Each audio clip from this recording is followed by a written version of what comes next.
I work differently than a lot of other filmmakers in that because I come from post, Right. I'm thinking post while I'm writing. Makes sense. So I'm thinking post and pre, so I don't get in trouble in the production. I'm thinking about the ending in the beginning, so I don't get in trouble in the middle.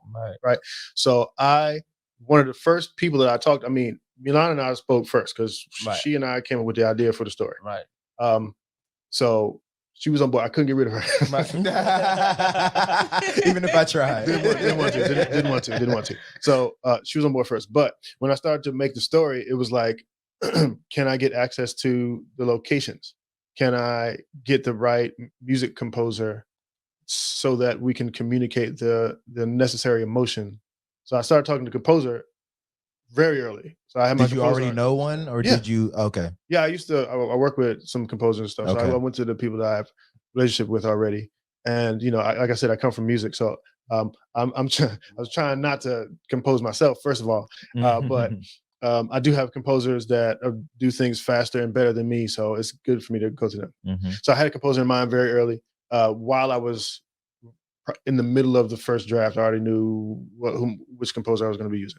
So after that, it was about finding locations, and it was about building a production team so that they could help me build and find and paperwork and right. all that. And then so I sort of build. I'm not just in one area. I'm trying to lay the foundation across the whole building. Right. I'm not just over here thinking about actors. I got to think about everything, because if I can't execute it, I'm not going to put my time in it. Right.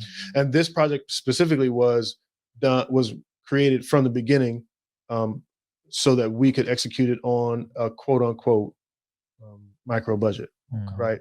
Because the difficulty is if you make a concept that's really like heartfelt and you think it could do a lot in the world, but you don't have the money to execute it, then it just stays on the shelf, or you have to try to get someone else to pay for it, or you have to try to option it so that more established studio or production house can get it from you. So you got to impress someone else. You got to make them love your stuff as much as you do, which is super hard. So with this project, I wanted to make something that was very meaningful and that we could afford to do. So I started to build everything all at once. As I'm writing and thinking about who's going to do this, who's going to do that.